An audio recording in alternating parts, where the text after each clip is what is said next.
Então, deixa eu ver se está gravando. Acho que agora está, né? Tá. Iniciamos, então, a gravação. Então, a aula de hoje, nós vamos dar sequência nas técnicas de melhoria de qualidade de código. Na terça-feira foi feita a aula sobre Clean Code, e hoje nós vamos falar sobre as técnicas dos princípios SOLID. Deixa eu compartilhar o slide aqui com vocês. Bom, pessoal, então, como eu falei, né, na sequência, nós falamos do Clean Code na aula passada, e hoje nós vamos começar a falar um pouco aí dos princípios SOLID. Esses princípios, eles foram organizados pelo Robert Martin, tem nesse livro Agile Software Development. No final daqui do slide, eu coloco uma série de referências bibliográficas para vocês, para ajudar. Não sei se alguém está com o microfone aberto aí, está tocando. Eu vou fechar aqui, todo mundo. Tá.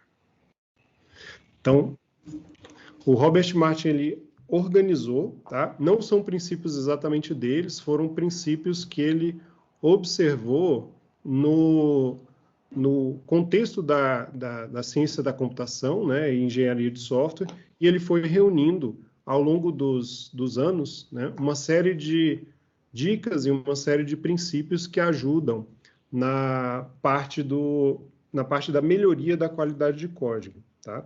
Então, quem foi que nomeou, né, essa ideia do SOLID foi o Michael Feathers. Ele colocou esse acrônimo, né, para facilitar ali a lembrança e, assim, falar do assunto, né? Então, não necessariamente essa ordem é a ordem dos princípios, mas ficou um nome fácil, né, de lembrar e assim por diante. Então, nós temos aqui 5 princípios, né, reunidos, não que esses sejam os únicos princípios possíveis na engenharia de software, mas eles são princípios que ajudam na melhoria da qualidade do código, né?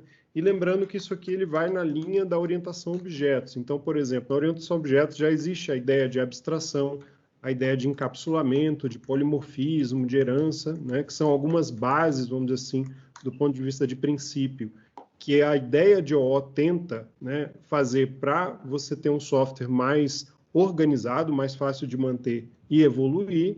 E aqui é um complemento, vamos dizer assim, né, um outro tipo de orientação a mais, para além dos princípios de OO e além da linguagem, que ajudam a entender como que a gente pode fazer, né, por mesmo que a gente tente colocar os princípios de OO em prática, esses aqui estendem e deixam mais claro em algumas áreas como fazer isso. Então, nós temos esses 5, né?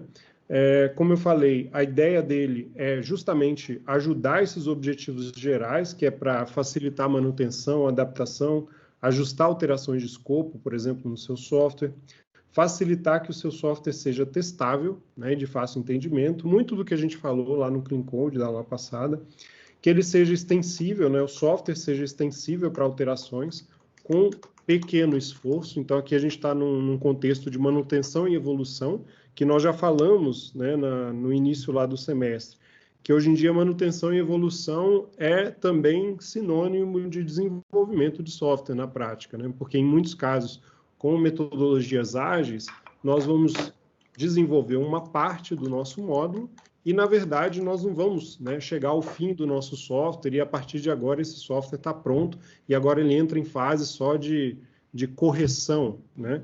Hoje em dia, muito a prática é você constrói parte do seu software e depois você vai evoluindo, né, mantendo e evoluindo ao mesmo tempo. Então, a estrutura de arquitetura e as técnicas que a gente usa para construir, elas são muito importantes para que ele seja fácil de manter e evoluir. Então, ser extensível para alterações, fornecer o máximo de reaproveitamento, né, todos os módulos que a gente puder reaproveitar, não só no software para qual ele foi construído, mas também, por exemplo, exportar módulos do que você está fazendo para outros softwares assim, e assim por diante, né? E ser utilizável pelo máximo de tempo possível, né? Por exemplo, eu construo um software hoje, daqui 15 anos ele pode estar ainda no ar, né, numa outra versão, mas funcionando. Eu não quero ter que, daqui a alguns anos, reconstruir tudo do zero, tá? Então, nesse sentido, tá? E aí, evitar esses problemas todos que a gente já falou, né? A dificuldade de testabilidade, de código sem estrutura padronizada, aquele código que você vai fazendo puxadinhos no código para tudo quanto é lado, daqui a pouco ninguém consegue entender, né? Dificuldade, por exemplo, de isolar funcionalidades, né? Um código que tem um acoplamento alto, nós mostramos isso na aula anterior. Evitar muita duplicação de código, porque, obviamente, né, manter várias instâncias da mesma função em vários lugares é bem complexo, né? E evitar as fragilidades de código, tá? Onde, né, por exemplo, no caso lá do autoacoplamento, qualquer mudança num módulo acaba com tudo. Então, os princípios, né, do SOLID, o SOLID é um acrônimo aqui que ele só resume aqui os 5 princípios, né? O princípio da responsabilidade única, o princípio do aberto-fechado, open-closed, o princípio da substituição de Liskov, o princípio da segregação de interface, né, o I, e o princípio da dependência, da inversão de dependência. Então, esses são os 5. Né? O que significa cada um deles? Então, começando pelo single responsibility, tá? Esse aqui foi um conceito lá do Martin Fowler, e a ideia é a seguinte: uma classe, né, falando da classe, mas a gente pode estender também para funções, ela deveria ter uma e somente uma razão para mudança ou para ser alterada. Então, esse princípio, né, da forma com que ele está escrito, às vezes não fica tão inteligível, mas a ideia é, se você tem, né, por exemplo, uma classe ou uma função que faz muitas coisas, né, ou tem muitas responsabilidades, em outras palavras, a probabilidade de você ter que alterar o modo de funcionamento dessa classe vai ser muito grande. Por quê? Porque se a classe faz muitas coisas, existem muitas demandas, né, às vezes conflitantes, de áreas diferentes do seu software, que vão demandar, seja uma atualização, seja uma correção daquela classe, tá? Ou daquela função. Então, isso significa que você tem vários stakeholders daquela classe, né? Todo mundo tem uma parte ali funcionando dentro daquela classe e todo mundo vai querer que ela seja alterada. Então, a ideia de responsabilidade única é você pegar uma classe e reduzir o escopo dela, né, para que ela seja o máximo possível coesa do ponto de vista de não ter muitas coisas em paralelo distantes. Então, por exemplo, aqui, ó, ele pode ser aplicado a classe, métodos, arquivos, por exemplo, né? Em conceitos em muitas linguagens já se incentiva fazer uma classe por arquivo, por exemplo, para você não colocar, né, várias classes num arquivo só, né? Nesse caso da mudança de arquivo, por exemplo, em C, C++, toda vez que você, mesmo que você tenha 10 classes separadas no mesmo arquivo, se você altera aquele arquivo, o compilador vai ter que recompilar todas aquelas classes, tá? Então, só uma forma aí de estruturar para evitar mudanças, né? Responsabilidade não é função ou feature, tá? Ou funcionalidade. São pontos ou locais onde você vai ter que mudar, tá bem? Aí, um exemplo que o próprio Robert Martin e o Martin Fowler, na verdade, coloca, né, num texto, eu vou depois mostrar as referências para vocês, seria dessa classe retângulo. Então, é uma classe, é um exemplo muito básico, muito simples, mas olha só, a classe retângulo ela tem um método de cálculo, né, da área, e tem um método de draw, de desenho. Então, basicamente, eu vou fazer lá aquele exemplo básicozinho, eu vou colocar lá o cálculo da área do retângulo, quer dizer, uma forma geométrica, e depois eu faço aqui um método draw. Então, facilita, eu já tenho como calcular, né, fazer a parte matemática, também vou colocar aqui dentro da minha classe um método para facilitar eu desenhar o retângulo na tela, certo? Só que aí, por exemplo, você tem áreas diferentes ou softwares diferentes usando aquela classe. Então, você tem um software de computação de geometria, né, que ele vai estar muito interessado nessa funcionalidade de cálculo da área. É óbvio que esse exemplo é muito simples, tá, pessoal? Mas complexo ali, algo que você teria que calcular uma área de maneira bem mais complexa, com integrais e assim por diante, aproximações, tá? E você tem o método draw, então você pode ter uma aplicação que usa, né, a parte gráfica do seu software, ele vai ter alguns retângulos e ele quer desenhar na tela, certo? E aí, por exemplo, você tem aqui o módulo de interface gráfica, nesse mesmo exemplo. Então vejam, tanto essa aplicação quanto essa outra aqui de cá, as duas acessam, né, essa classe, certo? Só que se essa aplicação ela começar a ter necessidade de mudança, né, com esse método draw, por exemplo, né, se você mantém essa classe única, essa outra área do seu software que está só interessada na computação, na parte da geometria, né, de repente ela vai ser muito afetada também pelas suas mudanças, né, de necessidade da classe draw. Tá? Então, o negócio começa a ter uma briga. Aqui eu começo a ter que suportar as mudanças que estão sendo feitas por essa classe, justamente porque uma demanda do desenho está afetando lá, por exemplo, a função da área dentro da minha classe, e assim por diante. Então, é aqui que a gente fala, né, de muitas responsabilidades. Você tem uma classe que parece relativamente simples, ela só tem 2 métodos, mas elas têm stakeholders conflitantes nas pontas. Tá? Então, esse é um tipo de problema de responsabilidade única. Então, uma forma um pouco mais interessante de estruturar esse software, né, o exemplo que é dado, é você pegar e criar uma classe do retângulo, que é o retângulo geométrico de fato, né? E aqui eu tenho a exclusividade da responsabilidade de cálculo da área, e aí a minha aplicação de cálculo de geometria, né, ela exclusivamente acessa essa classe, tá? E aqui você tem uma composição. Então, o retângulo, né, você tem um retângulo para desenho que usa aquela classe de área, né? Ele usa ali uma outra classe, mas a sua aplicação de gráfico ela só tem interface direto aqui com a classe retângulo geral, genérica. Né? Então, você separa, divide e não mistura mais as coisas. Tá? Então, esse é um tipo de exemplo. Eu posso dar outros exemplos também, tá? Eu vou tentar dar exemplos bem simples aqui na aula de hoje, mas tem um exemplo interessante, deixa eu compartilhar uma outra tela, que aí é um exemplo mais de aplicação de banco de dados. Deixa eu mostrar aqui para vocês. Vamos aqui, não sei se vocês estão vendo a tela aqui do Sublime com código. Agora sim. Tá. Então, a ideia daqui é o seguinte, ó, vamos ver essa classe, né? É uma classe, se eu não me engano, em C#. Então, ela tem uma classe aqui de cliente, e aí o cliente ele tem, né, vários atributos. Tá? Então, cliente ID, nome, e-mail e assim por diante. E aí, dentro da classe cliente, você tem um método adicionar cliente. Para adicionar cliente, você vai verificar se o e-mail, né, que foi passado ele está consistente. Depois você vai verificar se o CPF está coerente. Depois você vai entrar com o e-mail no banco de dados, então você vai fazer uma conexão no SQL, né? E assim por diante, fazer toda uma validação, fazer um open na comunicação, executar a comunicação lá com o banco, certo?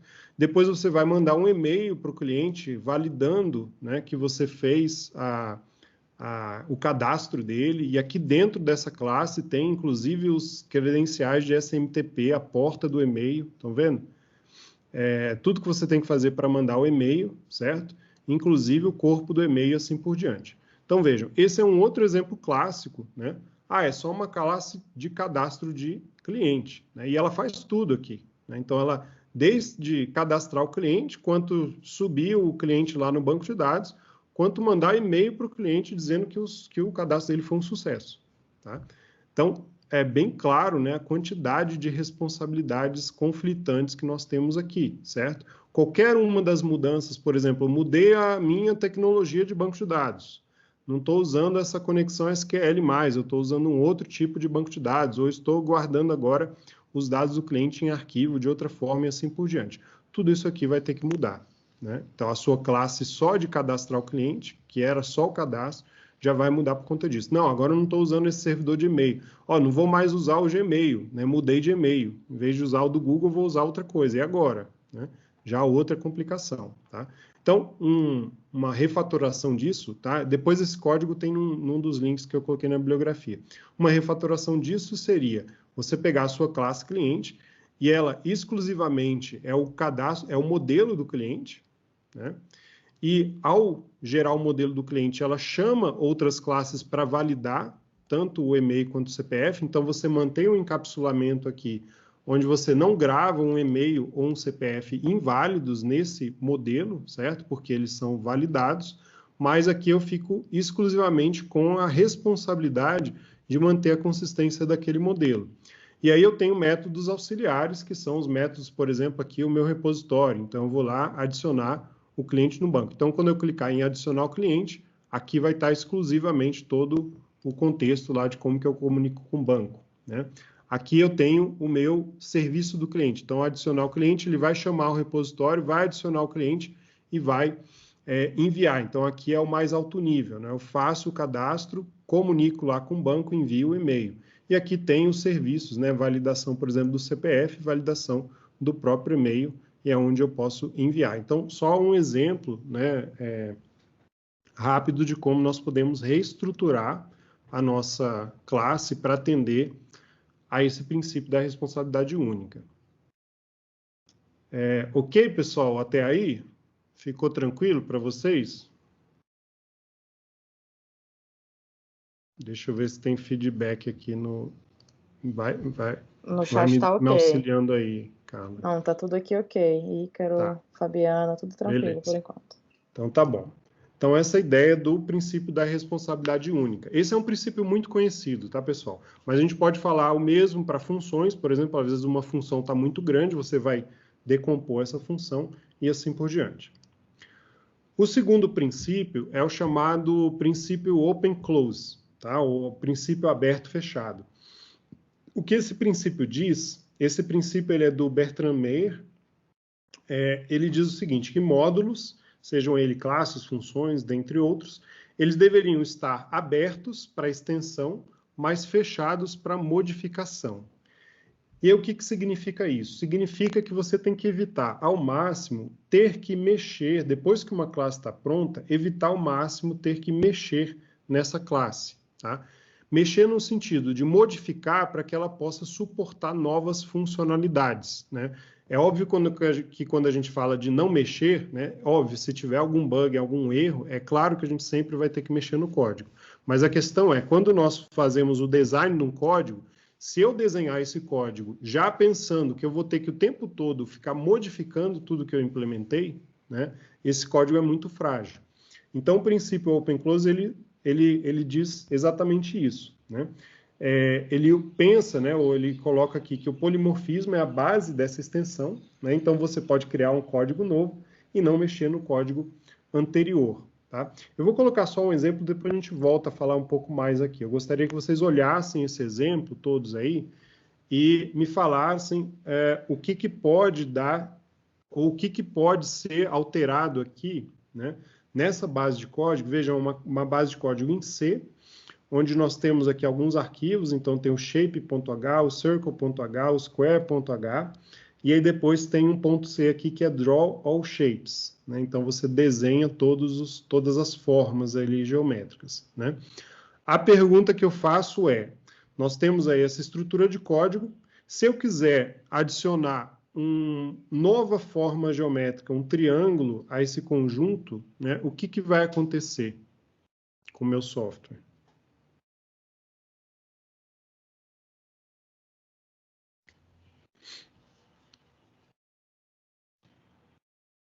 Como assim? Vai acontecer de adicionar novos arquivos? Isso. Onde você vai ter que mexer, por exemplo, no seu software. Aqui nós temos 4 arquivos: shape.h, circle.h, square.h, são 3, né, arquivos de cabeçalho, e eu tenho draw all shapes.c. Então a pergunta é, se eu quero agora adicionar uma forma geométrica que é um triângulo, né, a esse meu software, onde que eu tenho que mexer no software para adicionar o triângulo? O Ícaro falou que vai ter que criar uma nova classe e depois mexer ele no switch Tá, case. então a gente teria que criar, por exemplo, um triângulo.h, não é isso? É, Eu vou lá, triângulo.h, criei um novo arquivo, aí aí vai ter que. mexo aqui no switch, não é isso? E depois no shape.h vai ter que ter um enum novo. Pronto, e no shape.h vai ter que ter um enum novo. Então, na prática, eu mexi no shape.h, adicionei um novo modelo que é o círculo, né? Adicionei um novo arquivo de triângulo, desculpa, e mexi aqui nesse meu shapes, né? Adicionando aqui o include do triângulo, e também aqui no case switch eu vou adicionar o triângulo. Então, eu mexi em 3 arquivos, né? Dos 4 que eu tinha. Agora, ou seja, adicionei um e mexi em 2 do que eu já tinha. E quantos arquivos eu vou ter que recompilar nesse caso, pessoal?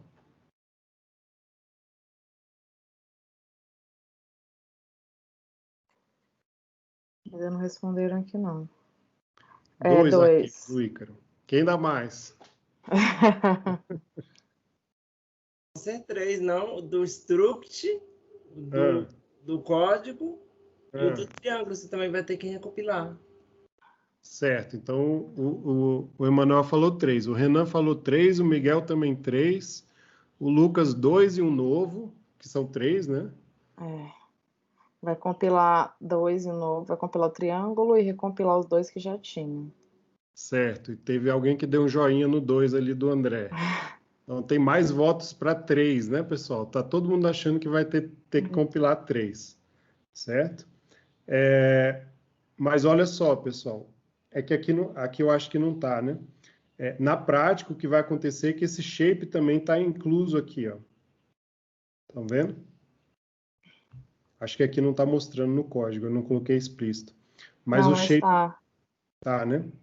Então, ele está aqui, ó. Ele vai ter que ser recompilado também. Então, na prática, a gente vai ter que recompilar o código inteiro, tá? Do jeito que ele está escrito aí, porque o círculo vai incluir o shape, que vai incluir o square também vai incluir o shape, né? Então, na prática, esses caras todos estão incluindo aquele enum, né? Do shape type, todo mundo vai ter que ser recompilado, tá? Então, é uma estrutura bem complexa aí de ser recompilada, tá? E qual é a solução que provavelmente todos vocês já fizeram alguma vez na vida, né, para isso aqui, pessoal? Como é que eu posso reestruturar esse meu código para atender ao princípio do Open Closed? Alguém tem alguma ideia? Então, só ressaltando os problemas, né? Na tentativa de inserir uma nova classe, um círculo, um triângulo, qualquer coisa assim, para adicionar uma nova forma geométrica, temos que inseri-la no shape.h, né, e tudo terá que ser recompilado, tá? E todas as ocorrências do switch statement terão que ser reescritas. Então, vocês responderam aí o que já estava previsto, né? Certo? Mas qual que é a solução disso, pessoal? Alguém tem alguma ideia?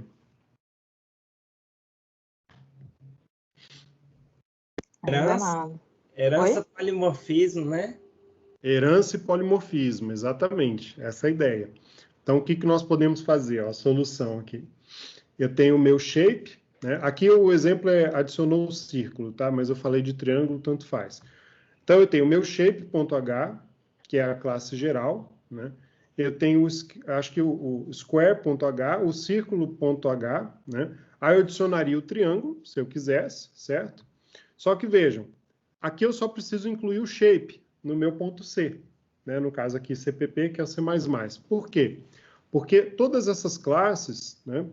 A classe quadrado e a classe círculo, elas herdam de shape. A classe triângulo herdaria de shape, então é só adicionar um arquivo triângulo, né?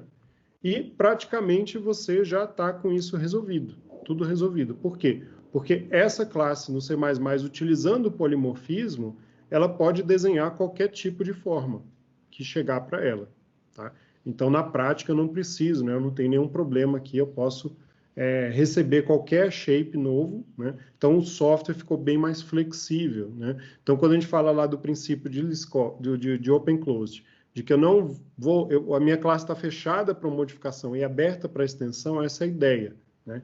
E ela está fechada para modificação no sentido de que eu escrevi de um jeito que eu não preciso mais mexer nessas classes que já estão escritas para estender a funcionalidade delas, né? Então, a classe shape, que tem o draw, basicamente eu vou herdar, e aí, utilizando o polimorfismo, né, essa extensão ela vai ser concretizada, tá bem? Então, só lembrando. Então, com a herança de classe polimorfismo, a gente atende ao princípio Open Close, não temos mais um código tão rígido, e nada, na verdade, precisaria ser recompilado, né? Você só vai compilar uma classe nova, nesse caso. Então, dando um exemplo.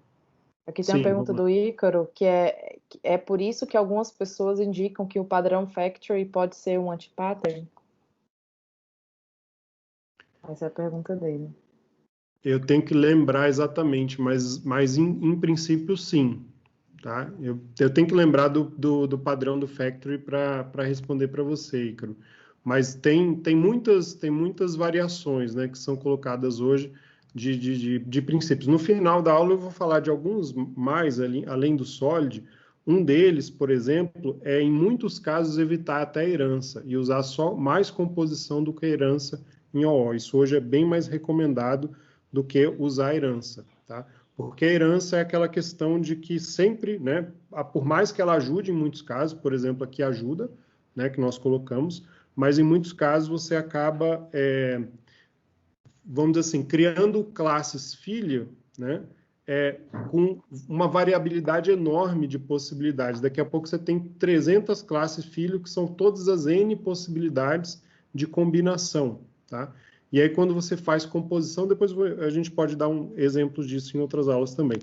Mas quando você faz composição, você acaba incluindo em tempo de execução um novo objeto, e esse objeto ele traz todas as possibilidades de runtime você configurá-lo. Tá? Não sei se ficou claro, depois a gente pode dar um exemplo disso. Mas é um pouco nessa linha. Então, esse aqui é o OCP, o Open Close Principle. Seguindo nos princípios SOLID, o terceiro princípio é o Liskov, tá? O princípio da substituição de Liskov. Liskov, na verdade, é a Bárbara Liskov, que fez essa formulação desse princípio. E, na prática, esse é um princípio matemático. Tá? Então, vamos ver se a gente consegue entender. Então, vamos lá, ler aqui juntos. Né? Vamos deixar que Q de X, né, seja uma propriedade que possa ser provada, tá? Sobre objetos X do tipo T. Tá? Então, Q de X é uma propriedade que você pode provar desses objetos X do tipo T.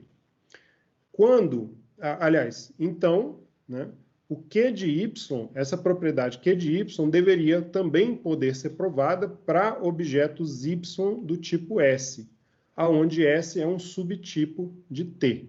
Tá?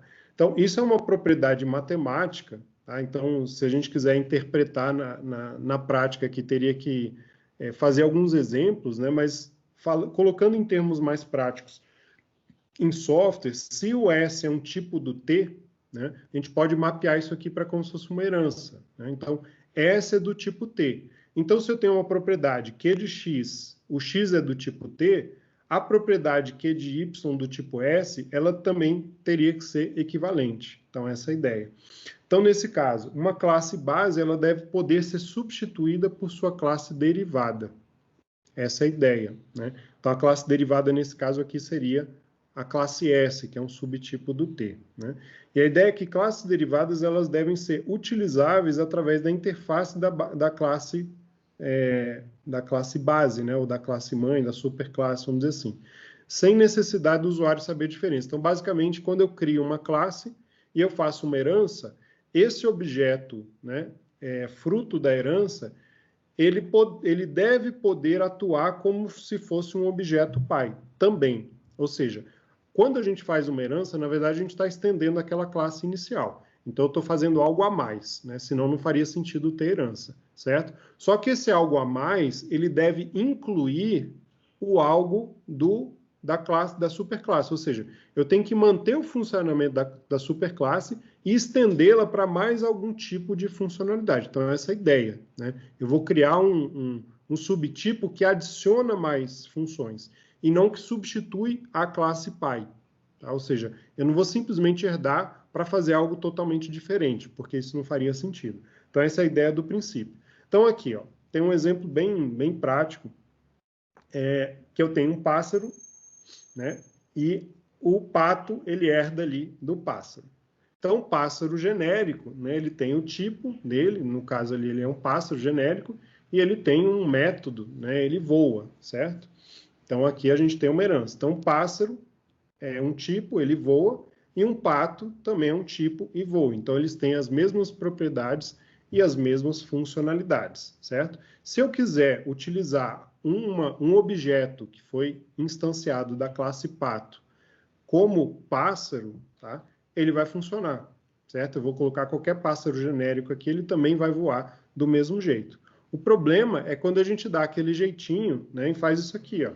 Coloca uma herança, né, de uma avestruz, né, que a princípio, né, na classificação da biologia é um pássaro, né, mas na classificação aqui do nosso software não funciona exatamente como um pássaro. Por quê?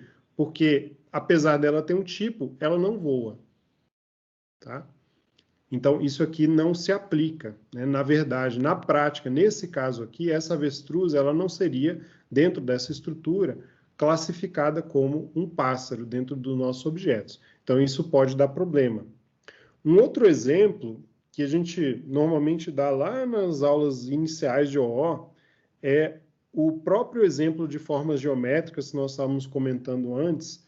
Por exemplo, quando eu tenho um retângulo, né, eu posso pensar que o retângulo ele é uma forma geométrica bem genérica, no sentido de que ele tem uma largura, aliás, uma altura, uma largura, né, aqui são dois atributos, e eu posso definir essa altura e posso definir essa largura, tá certo? Só que aí, se eu quiser herdar, né, um quadrado e dizer que o quadrado é um tipo de retângulo, né, na geometria você pode falar, não, um quadrado é um tipo de retângulo, né, só que os lados deles são iguais, a altura e largura são iguais. Só que o problema é quando você vê a implementação do quadrado, né, onde o set width do quadrado, ou seja, a definição da largura e da altura, ela exige que você mantenha as proporções. Então, a largura é W, então a altura vai ser W. Se você mudar a altura, ele vai mudar as duas propriedades, certo? Então, o funcionamento interno da classe quadrado, ele é mais específico, mas, na verdade, ele está sobrescrevendo uma propriedade integral aqui do retângulo. E, nesse caso, você não pode usar mais a classe quadrado como se fosse um retângulo. Então, um objeto da classe quadrado não pode se passar mais pelo retângulo nesse caso, nesse tipo de herança, tá? Nessa implementação. Então, isso é muito importante para a gente evitar a superespecialização de classes que herdam e daqui a pouco ela não tem nenhuma propriedade mais da classe pai, né? E aí essa herança não faz mais sentido. E aí isso vai quebrar o seu software, ou seja, você vai ter que criar outro, começa a gerar gambiarra, né? Mais um jeitinho, mais um jeitinho. Então, esse princípio, ele ajuda a nortear como você tem que pensar, né? Para saber se realmente faz sentido aquela herança, né? É aquela pergunta que a gente faz sempre, né? No início, lá em herança, falando assim, o quadrado é um retângulo? Né? Nesse caso, a resposta é não. É um tipo de retângulo? Não. Tá? Porque se ele tem essa propriedade, ele vai modificar totalmente o funcionamento lá do retângulo. É diferente de você ter um método abstrato, onde cada classe filha vai implementar de uma forma, que estava abstrato, mas aqui em cima você já tem uma definição específica de como esses métodos têm que funcionar. Então, quem herda não pode modificar nesse sentido o princípio, tá bem? Então, diferente lá da classe draw, aliás, do método draw da classe passada, né, que nós estávamos mostrando. Então, essa é a ideia aqui do princípio de substituição de Liskov, tá? Essa questão da herança, tomar cuidado com a herança. Então, o exemplo aqui, né, perguntar, por exemplo, o tipo de objeto antes de usá-lo, né? Se, né, ele é um, né? Então, se ele não for, ele já quebrou aqui, criou uma dependência, já quebrou o OCP. Aliás, se ele não for, ele já quebrou, inclusive, o Open Closed Principle, né? Então, a relação é um, nem sempre funciona. Então, essa é a ideia, né, que a gente comentou. Tá bem, pessoal? Ficou claro esse segundo exemplo? Em que o pessoal ainda não falou nada. Tá. Então, Renato, pelo que você está falando até agora, porque eu também estou aprendendo no Solid agora contigo, ele vai também ser aplicado só à orientação a objeto. Ele é específico do paradigma. Algumas coisas são específicas do paradigma, outras nem tanto. Os dois próximos princípios, eles servem, eles são mais genéricos. Apesar de que o de responsabilidade única também é genérico, né? Esses dois aqui, o do Liskov e o OCP, eles são bem específicos. Tá? O Open Closure. Eles são bem específicos para essa questão da herança, né, de classes. Mas os outros três princípios, eles são mais genéricos. Então, a gente vai ver isso agora, por exemplo. Ó. Legal. Tá? Mais um detalhe, que respeitar o LSP, né, o Liskov, ele implica você respeitar o Open Closed automaticamente. Tá? Agora tem um princípio que é mais genérico, que é o princípio da segregação de interface. Tá? Então, esse princípio ele diz o seguinte, que nenhum cliente deveria ser forçado a depender nos métodos que ele não precisa utilizar, ou que ele não utiliza. Tá? Traduzindo, os clientes, ou seja, as classes, elas não devem, né, falando de classe, mas a gente pode estender isso aqui para qualquer tipo de função no software, ela não deve ser forçada a depender de métodos que não usam. Muitas interfaces, utilizar muitas interfaces simples é melhor do que uma única interface genérica. Então, isso aqui é também de arquitetura. Por exemplo, eu tenho uma interface bem básica, que aqui eu não estou falando de OO, posso ter lá uma interface, dependendo da arquitetura e da linguagem, né, a gente pode usar isso, um stream, né, um stream I/O. Então, eu tenho lá o reset, read, write, tá, nessa interface. E aí, todos os meus dispositivos que vão utilizar qualquer tipo de interface com o meu I/O, entradas e saídas, eles têm que, né, quando eu digo que eu vou implementar uma interface, significa que eu vou ter que implementar todos esses métodos. Reset, read, write. Mas isso nem sempre faz sentido, porque se eu tenho um sensor, né, na minha arquitetura, dando o exemplo lá de sistemas embarcados, o sensor ele é read-only. Né? Então, eu só preciso ler desse sensor. Então, não faz sentido eu pegar o meu sensor, implementar uma interface e eu vou colocar o que no método write dessa interface, já que ele não tem essa possibilidade, né? Não faz sentido. Ou, por outro lado, uma impressora, né? Que você pode pensar uma impressora ou uma impressão numa tela de LCD, alguma coisa assim. Você só tem o write, você vai escrever uma saída, é um output, né? Então, ele não precisaria de todos esses métodos. Então, você criou aqui uma interface genérica que faz tudo, mas, na verdade, você está dificultando, né? Todo mundo que for entrar na arquitetura do seu software vai ter que implementar esses 3 métodos. Então, o mais interessante é que você separe, né, os métodos por tipo de funcionalidade de fato que fazem sentido, né, para vários elementos do seu software que vão utilizá-lo. Então, nesse caso aqui, o readable stream seria a parte onde você só vai ler, então reset e read fazem sentido nesse contexto, enquanto que a interface writable stream ela tem somente o método write. Tá? Então, essa ideia de que não façam interfaces, né, que englobem todas as possíveis funções do seu sistema. Tá? Então, aqui é mais genérico. E o último princípio... ficou claro, pessoal? Acabei passando rápido, né? Tem vários exemplos na web. Depois eu vou mostrar um site para vocês darem uma olhada, tá? E algumas leituras complementares. Mas os princípios eles são relativamente simples de entender, né? O interessante é olhar para tudo isso aqui, é o exercício que vocês vão fazer ao longo da semana, e olhar o código, a base de código de vocês e verificar se eles atendem a esses princípios, né? O que atende e o que não atende. O último princípio, ele é um princípio da inversão de dependência. Tá?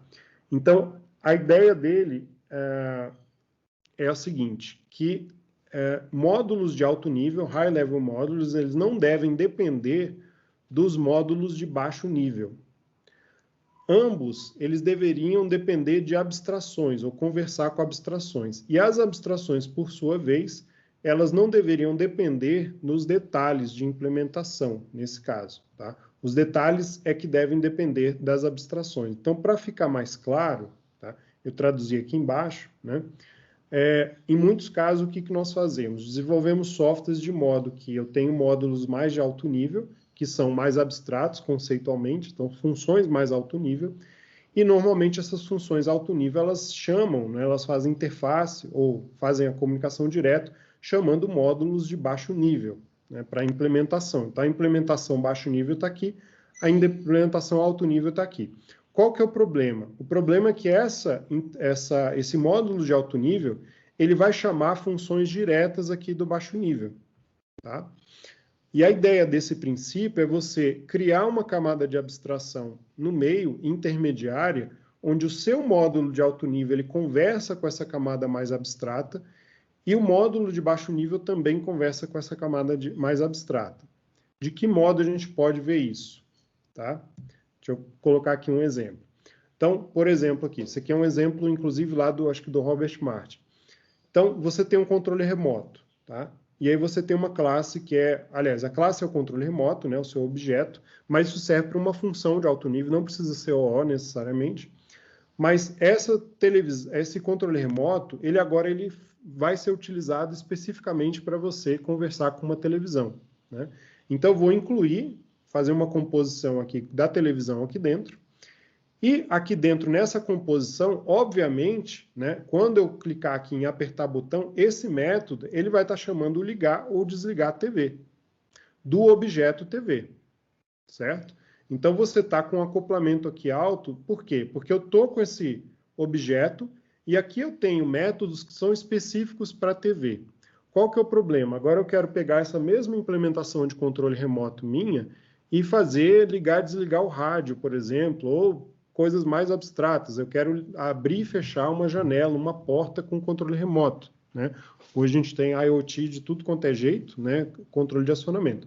Então, uma forma de fazer isso é justamente criar um dispositivo genérico, uma interface mais abstrata genérica, que é esse dispositivo do modo liga-desliga, né? Você pode ter outras funcionalidades ali no meio também, mas o meu controle remoto agora, ele está conversando com essa interface mais abstrata, aonde eu tenho o dispositivo liga-desliga incluído aqui, e os métodos que eu chamo ligar e desligar é desse dispositivo genérico, certo? Agora, a minha televisão, agora eu quero colocar a televisão, ou eu quero colocar lá o rádio e assim por diante. Então, esses caras é que vão implementar essa interface liga-desliga, só que dentro da implementação da televisão, o ligar significa ligar TV. E o desligar significa desligar a TV. Da mesma forma, se eu implementar um rádio, ele vai fazer a mesma coisa. Mas o seu controle remoto agora não precisa saber como é que funciona o ligar e desligar a TV. Ele só precisa trabalhar com interfaces mais genéricas, ligar e desligar. Tá? Então, fica algo mais abstrato, né?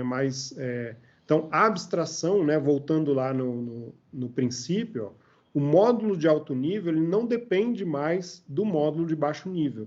Ele não precisa saber os pormenores de como que você aciona o botão da TV. Ele simplesmente tem que falar, agora eu quero ligar, agora eu quero desligar. Como é que isso vai funcionar? Não me importa. Eu só quero chamar o método ligar e desligar, tá? Então, ambos devem depender, né, de abstrações, tá? E as abstrações não devem depender dos detalhes. Então, a abstração também, lá como eu mostrei, ela é geral, tá? Ela não depende dos detalhes. Os detalhes estão aqui no seu módulo mais baixo nível. Então, essa ideia, né, de inverter. Por que é o princípio da inversão da dependência? Porque aqui você tinha, né, a dependência daqui para baixo, tá? E agora você inverte o sentido da dependência nos dois. Os dois se comunicam direto com uma abstração. Tá bem? Tem vários outros exemplos nesse sentido aí, né? Aqui diminui, né, o acoplamento, tá? Então, qualquer mudança na classe, ela pode impactar naquele primeiro módulo, e se você faz essa abstração, não mais. Tá certo? Deixa eu ver se eu tenho aqui um outro exemplo para mostrar para vocês. Acho que eu tinha um outro exemplo, mas é um exemplo bem parecido, né? Aqui eu tinha tirado daquele exemplo que eu vou colocar no repositório para vocês, mas é um exemplo, por exemplo, de desenho, de interfaces, né? Então, aqui tem uma classe anterior, que é uma classe onde ele faz, né? Ele passa aqui pelo gráfico e ele pinta os nós do gráfico, né? Então, ele percorre, desenha e depois pinta. Então, desenho é uma coisa, né? Pintura é outra. Então, essa classe ela já ofende lá o primeiro princípio da responsabilidade única, né? Onde ela está desenhando e pintando os edges e assim por diante no mesmo contexto, tá? Mas, nesse caso, né, quando você vai desenhar, você estaria, por exemplo, acessando direto, se for o caso, algum sistema de desenho de um framework, né? Então, a ideia dele é, você pega esse cara de desenho e você abstrai com uma interface de desenho. Então, a professora Carla, né, tem bastante exemplo nessa área aí de jogos, né, de desenho, na verdade, de 3D e tudo mais. Então, se você pega lá o OpenGL, né, ele tem as implementações específicas, né, de desenho, certo? Mas você tem camadas mais abstratas, onde você fala que você quer desenhar um objeto e versões diferentes, ou como ele vai implementar isso no hardware, baixo nível, chamar a GPU e assim por diante, né, fica um pouco mais abstrato para você. Então, facilita a implementação do código, onde você simplesmente fala assim, desenha isso, desenha um pixel, desenha uma linha, desenha sei lá o que, um objeto na tela, e ele resolve, né? Se a tecnologia por baixo, o framework ou a biblioteca mudam, né, você não precisa se preocupar com as camadas mais alto nível do seu software. Você não precisa reimplementar tudo. Ele vai continuar funcionando, né, com as atualizações e assim por diante dos frameworks de desenho. E isso é muito usado, por exemplo, em aplicações que são multissistema operacional, né? Que a gente tem essa interface igual o próprio GL. Você tem a interface de comando, mas ele por baixo ele vai chamar funções específicas para cada sistema operacional. Então você tem um software que é, vamos dizer, portátil. Exatamente. E não só sistema operacional, mas também GPU, né? Se a gente for olhar as camadas chegando até o hardware, né? Cada fabricante de GPU que tem uma arquitetura diferente, sei lá, GPU integrada da Intel, aí tem a GPU dedicada da NVIDIA, a GPU dedicada da AMD, né?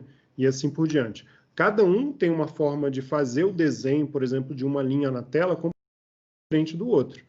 Mas se todos eles suportam, né, o OpenGL, por exemplo, essa interface vai ser abstrata para o software que está desenhando, né, e vamos dizer assim, os detalhes de implementação vão estar lá escondidos, vamos dizer assim, ou colocados dentro do driver, né, que vai fazer esse desenho.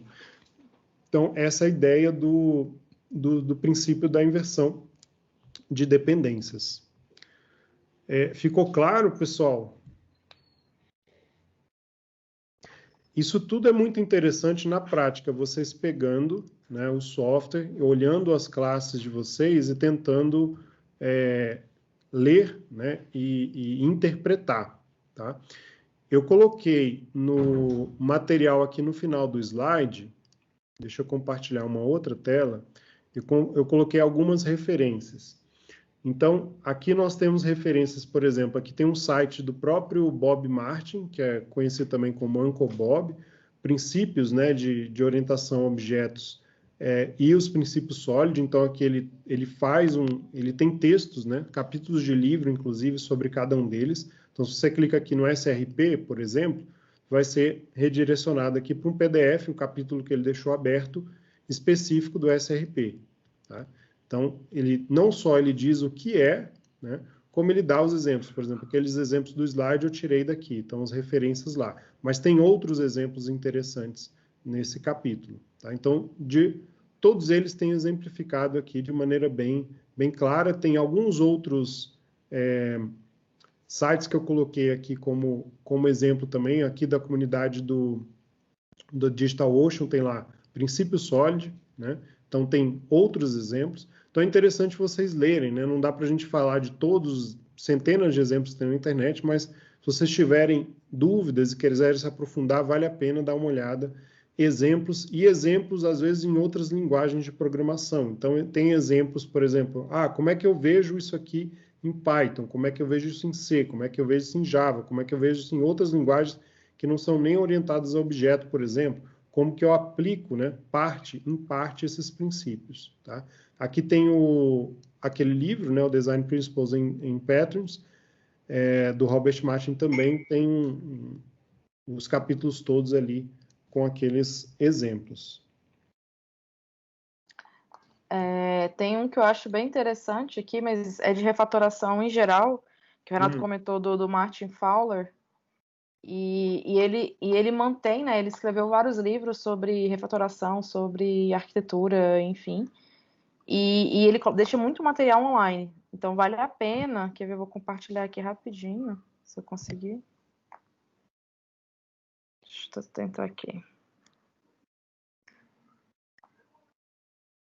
Rapidinho, tela 1, tela 2, não tá mostrando o que? Não tá. Deixa eu trazer para cá. Aqui. Tá conseguindo ver? Sim, agora dá para ver. Aqui, por exemplo, refatoração, ele coloca várias técnicas de refatoração. e quando você clica, ele te dá um exemplo de como seria. E você consegue filtrar por tipo, né? Por exemplo, rename. Ele fala que algumas técnicas e como fazer. E aqui ele vai ter falando várias de refatoração aqui.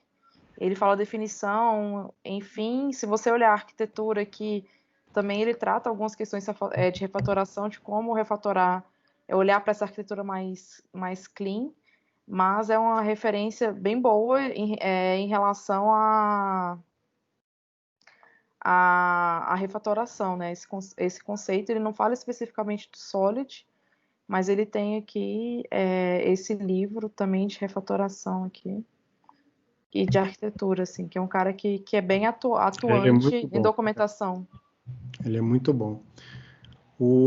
Vale a pena, tudo isso vale muito a pena, tá, pessoal? Uma coisa que eu lembro do Paulo falando muito, né, da questão de refatoração, de conhecer código.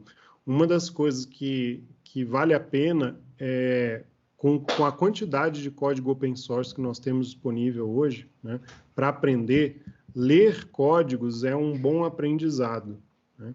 Então, uma coisa é, às vezes, a gente ficar desenvolvendo e ver um exemplo aqui, outro ali no Stack Overflow e assim por diante. Outra coisa é pegar uma arquitetura madura, por exemplo, e ler essa arquitetura, né? Ler o código-fonte dessa arquitetura, para você entender como é que as pessoas pensam em arquitetura num software mais complexo, tá? Então, todas essas dicas são muito importantes. Esse site eu não conhecia, bem interessante, estou olhando aqui agora. E um outro aspecto que é importante dizer é assim, todos esses princípios, né, eles tentam ajudar. Nada disso é, vamos dizer assim, uma verdade absoluta de que todo mundo tem que fazer exatamente desse jeito, né? Mas tudo isso é baseado em prática de várias décadas, né? Então, a ideia de reunir o Solid é assim, vamos pegar o que funcionou mais, os princípios que ajudam bastante, né? Não são os únicos e não são os melhores necessariamente, ou que você tem que obedecer 100% sempre, né? Tem um aspecto que é o seguinte, se você vai fazer o seu software só para um caso específico de uso, né, tentar aplicar todos esses princípios e fazer uma baita arquitetura para daqui a pouco você desligar aquele software, usou 15 minutos e tchau, não vale a pena, né? Então, se você for fazer algo só para demonstração, né, a gente vê isso muito na área de pesquisa, às vezes você implementa algo que tem que funcionar muito rápido para fazer uma demonstração só de um conceito, mas não necessariamente aquilo vai virar um software que vai ser utilizado no futuro, né? Então, em muitos desses contextos, né, quando você não tem a previsão de uso extenso daquela arquitetura, às vezes não vale a pena gastar tanto esforço, né, fazendo toda essa ginástica de separando a classe em 10 classes e assim por diante.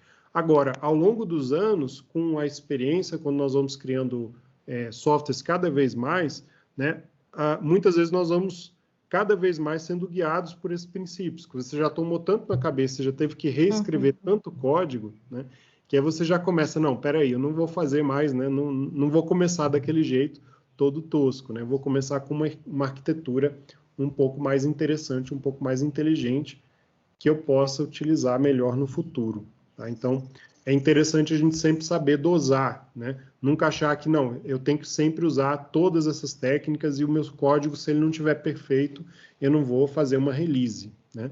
Mas todas elas são interessantes. Então, um convite que nós fazemos, vocês aqui nessa disciplina, nesse exercício, de pegarem esses princípios, darem uma lida no material e olharem para o código-fonte dos projetos que vocês estão trabalhando e verificar neles o que vocês identificam que já tem, já está bom, e o que vocês identificam que pode melhorar.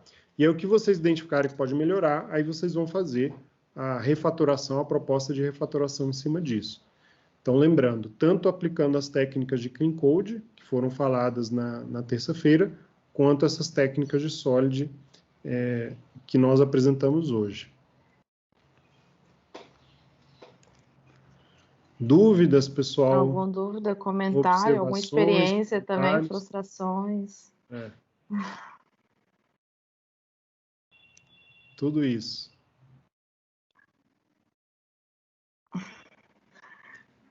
Os slides. Pode liberar os slides. Eu vou liberar já. Os slides da aula passada já estão lá no repositório. Assim que terminar aqui, eu já vou subir os slides lá no repositório também, tá, pessoal? Então, já vou colocar no Git para vocês. Tá? Então, a ideia é que vocês deem uma olhada, tá? Os slides, eles estão bem resumidos, né? Mas é interessante vocês pegarem lá as referências que tem no slide, dar uma lida um pouco em textos que tem disponíveis, tanto do próprio Robert Martin ou outros, né, autores. Tem muita coisa sobre Solid na internet. Tá?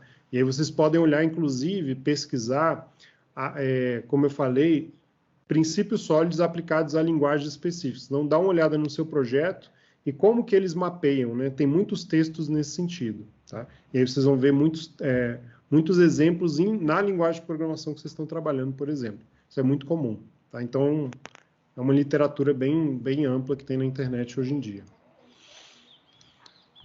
Tá bem? Tirando a dúvida do Lucas aí do slide, mais alguém quer fazer alguma observação? Algum complemento? Se não, pessoal, aproveitem o tempo e mãos à obra. Muito boa aula, Miguel, comentando. Excelente. Eu também gostei da aula. Eu só queria voltar lá para o início, porque, na verdade, aí a gente tem uma bifurcação. Ou o trabalho que eu fiz do meu modo vai ser aproveitado e eu vou poder continuar com o trabalho como eu fiz e vou poder aproveitar alguma coisa, ou eu vou ter que eu vou analisar a possibilidade de estar postergando a entrega dessa quinta-feira para a quinta-feira subsequente, a entrega dessas duas. Tá, deixa eu só entender o que você está. Porque, na verdade, eu perdi uma semana, entendeu? Se não pudesse da forma como eu sugeri, eu perdi uma semana.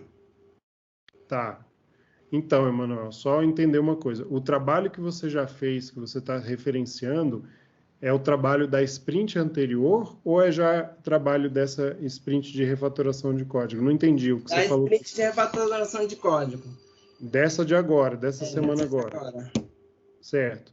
Esse trabalho, a ideia é que ele seja entregue na próxima semana, certo? Isso, exatamente.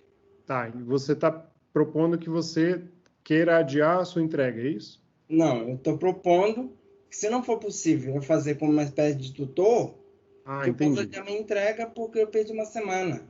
Tá, entendi. Tá. Não, no seu caso a gente conversa, Manuel, fica tranquilo. Vai fazendo, o importante é você fazer, tá? Na hora que for entregar, você conversa conosco. Exato. Vê o que você consegue fazer até a quinta-feira que vem e nós vamos avaliar, tá? E aí qualquer coisa a gente dá um prazo, verifica aí a sua condição. Sim. Tá bom, Emanuel? Não se preocupa nisso, não. Se preocupa quando tiver condições, né? Quando o computador tiver, vai trabalhando. Mas em relação, assim, a gente vai sempre fazendo esses pontos de controle e você vai dando feedback sobre como você tá conseguindo entregar e a gente vai ajustando. Isso. Tá? Mas não se preocupa, você vai conversando conosco. Aí qualquer coisa manda mensagem lá que a gente conversa e vê o seu caso especificamente. Mas tá bom, o que acontece? Eu já comitei e o Blanco está como co-autor. Não, eu entendi. Tranquilo. Entendi que ele está te ajudando. Não tem problema, não se preocupa com isso.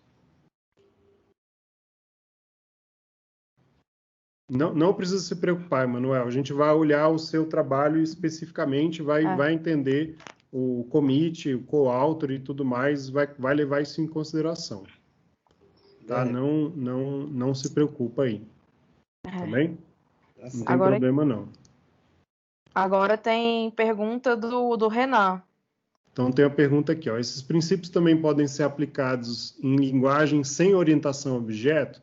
Então, Renan, o que eu estava comentando, né, ao longo da aula é que alguns deles, sim, por exemplo, o princípio da responsabilidade única, ele é um princípio que mostra que qualquer trecho de código que você esteja, seja um módulo do seu software, seja uma função do seu software, especificamente, né? Praticamente toda linguagem tem algum trecho de código que a gente chama de função ou de módulo, certo?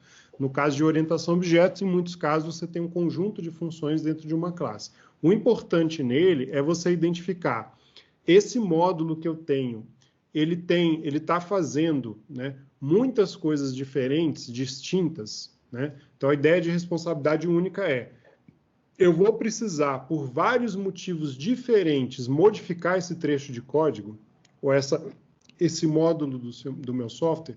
Se a resposta é sim, provavelmente, né, o que o princípio ele indica é: você quebra esse módulo em pequenos módulos, tá? Então, a ideia é: existe uma técnica que é, deixa eu colocar aqui, ó. Existe uma outra condição que é complementar a esses princípios sólidos. Eu estava preparando para uma outra aula depois, mas é isso aqui, ó. A ideia de você, por exemplo, encapsular o que varia muito das áreas né, das áreas de código, não está errado aqui, das áreas de código mais permanente. Então, no caso do SRP, né, você vai ver, primeiro, aquelas módulos ou aquelas funções dentro mesmo de um método, né? Por exemplo, eu mostrei lá na aula, foi mostrado lá pela professora Carla aquele módulo do King Clean Code. Tinha lá um método que tinha 20 e poucas linhas, mas tinha muita mistura, né, de coisas ali dentro. Então, aquela ideia de compor em métodos menores já ajudou você a dividir as responsabilidades daquele método. Aquele método estava muito grande, tá? Aqui é um outro princípio complementar que a ideia dele é: se você tem módulos no seu software, tá, que eles estão juntos, mas parte desse módulo, parte dessas linhas de código estão em constante evolução, constante mudança, né? Se você tem nesse mesmo ambiente, nesse mesmo local, seja função, módulo, seja o que for, uma série de outras coisas que são mais fixas e nunca mexem, tá? O ideal é você mover isso para uma outra área do seu software. Porque senão toda hora que você mexe ali, você vai ter que recompilar, remexer naquele módulo, tá? Então, uma ideia aí de organização, para você evitar, tá? O princípio, por exemplo, que nós colocamos lá da inversão de dependência, de abstrações, ele não é necessariamente de OO, tá? Então, módulos de hardware, o exemplo que a gente deu do OpenGL, por exemplo, mas o próprio módulos de hardware, a gente faz isso, esse tipo de abstração, né? Você coloca uma interface simples. Por exemplo, vou dar um exemplo aqui bem simples. No std-out, lá no sistema do POSIX, né, em C, tá? O mais baixo nível. O read e write, né, se vocês lembram as funções de read, write, open, close e assim por diante, de arquivos do Linux, tá? Ele já tem um polimorfismo muito interessante, porque o read e write ali serve para tudo, tá? Todas as interfaces de comunicação serial, de bloco de memória e assim por diante, eles utilizam read e write, tá? Então, ele é uma interface genérica, certo? E que todos os softwares podem usar para se comunicar com tudo quanto é peça de hardware, vamos dizer assim, do seu sistema, certo? Então, ele é uma abstração. Como que o sistema vai implementar o read, o sistema de arquivos, baixo nível, assim por diante, é do kernel, é um problema do kernel, certo? Você não mexe nisso. Você simplesmente tem que usar a função open e aí o kernel vai abrir o arquivo para você, certo? Então, esse é o tipo da coisa que não é OO, tá certo? Mas é essa ideia de você ter uma abstração, né, uma interface de abstração, e você não se preocupa com os detalhes de implementação dela, tá? Então, só dando alguns exemplos aí para você. Tudo bem, Renan?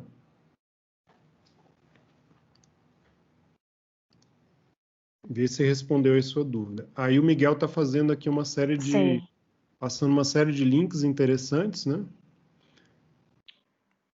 Tá. Tá, então, aí, tudo bem. Aí, compartilha aí o lá no... documento, né? Uhum. O livro também do Clean Architecture tem um capítulo só do Solid. Sim, sim, sim. Tem muito material, pessoal, que vocês podem usar, tá? Aqui a gente fez um resumo na aula e a ideia é discutir um pouquinho, mas o ideal é que vocês leiam sobre isso, tá? Porque o que acontece? Como eu falei, cada projeto é um contexto diferente, cada linguagem de programação vai ser um contexto diferente, vocês vão ter formas diferentes de expressar esses princípios. Então, é interessante que vocês deem uma olhada no material, pesquisem e leiam um pouco mais, né? Pensem um pouco mais sobre o assunto, tá? Então, fechando aqui, né? O exercício dessa semana e até a próxima quinta-feira peguem as técnicas de Clean Code, peguem os princípios de Solid e vão se aprofundar na arquitetura do sistema do projeto de vocês. E aí ver o que vocês conseguem propor de melhoria baseado nisso. Mais alguma questão, pessoal? Ou algum compartilhamento, igual do Miguel?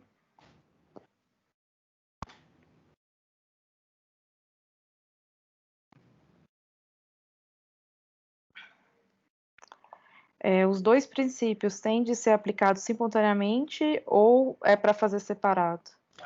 Tá, aí só deixando claro, né? O conjunto de técnicas de Clean Code são várias técnicas e os princípios sólidos são 5, tá? O que nós esperamos de vocês peguem e identifiquem. Pode ser algumas técnicas do Clean Code, se for o caso, pode ser uma, pode ser mais de uma, tá? O que a gente só não quer é que você chegue lá e fale assim, eu vou usar só mudar o nome da variável aqui já é Clean Code. Não é isso, tá, pessoal? Faça alguma coisa um pouco mais substancial. Então, o conjunto de técnicas de Clean Code, quantas técnicas vocês quiserem adotar e implementar, seja uma ou mais, não precisa estar associado com o princípio do Solid, tá? Vocês não precisam fazer a mesma coisa. Então, vocês podem entregar coisas separadas. Se no mesmo arquivo ou num módulo você vai ver um problema de arquitetura que fere um princípio Solid, você vai refatorar. E, além disso, você vê algum tipo de técnica do Clean Code que pode ser aplicado nele também, você pode submeter isso, tá? Mas não precisa estar associado, não é a mesma coisa. Tá bem, Eduardo?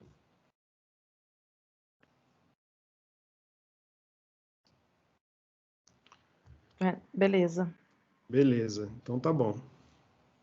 Mas e qualquer outra dúvida, coloquem lá no grupo, né? Que a gente tenta ajudar, assim, de forma coletiva. Isso. Vocês têm até quinta-feira que vem, então tem um tempo aí para vocês estudarem e olharem o código e verificar. Se vocês tiverem alguma ideia, dica, quer encontrar mais material sobre o assunto, quiser compartilhar, como o Miguel está colocando aí lá no grupo, só enriquece a disciplina, tá, pessoal? E, Renato, isso é uma dúvida que eu tenho, mas acho que eles também vão ter. Eles têm que preparar o quê para apresentar na quinta-feira? Boa pergunta. Eles têm que apresentar na quinta-feira, basicamente, não precisa estar submetido um PR, mas eles têm que preparar, né, uma branch onde eles fizeram a modificação, as propostas de modificação e mostrar esse resultado para nós. Então, falar assim, olha, eu identifiquei esse problema de Clean Code aqui nesse módulo do meu software. Mostra lá o módulo e mostra qual a sua proposta de solução. Identifiquei esse problema com o princípio do OCP. E aí a minha refatoração é essa. Tá, então eles têm que mostrar também a causa raiz, né? Esse aqui é tal problema que eu estou resolvendo. Exatamente. Tá, não é só uma melhoria genérica. É assim, não, eu vou usar a técnica tal, eu estou resolvendo esse problema. Não, legal. Tá, e é para fazer bem curto, né? Porque a gente vai ter muita gente apresentando. Exatamente, a apresentação vai ser bem curta, bem rápida. Então, e aí, aquela dúvida da Letícia no início, né? Usem ferramentas auxiliares. Então, por exemplo, o Code Climate, ele é uma boa ferramenta para apontar problemas do código, né? E aí você vai lá, cavucar e ver, olha, qual que é o problema que está aqui? Ele está apontando isso, mas deixa eu ver o código, ler e entender qual é o problema. Tá bem? Então, são ferramentas que vocês podem ter de auxílio para, vamos dizer assim, ajudar, né, a entender o que vocês podem fazer com o ambiente. Tem mais alguma questão, pessoal? Mais alguma dúvida? Acho que não. Bom, se não, a gente fica por aqui, encerramos a aula. Daqui a pouco eu já vou colocar em seguida os slides lá no Git, certo? E nos slides tem um último slide que tem algumas referências bibliográficas também. Então, tem vários links lá que vocês podem clicar para verificar exemplos de Solid. Ok, beleza, pessoal? Tudo certo?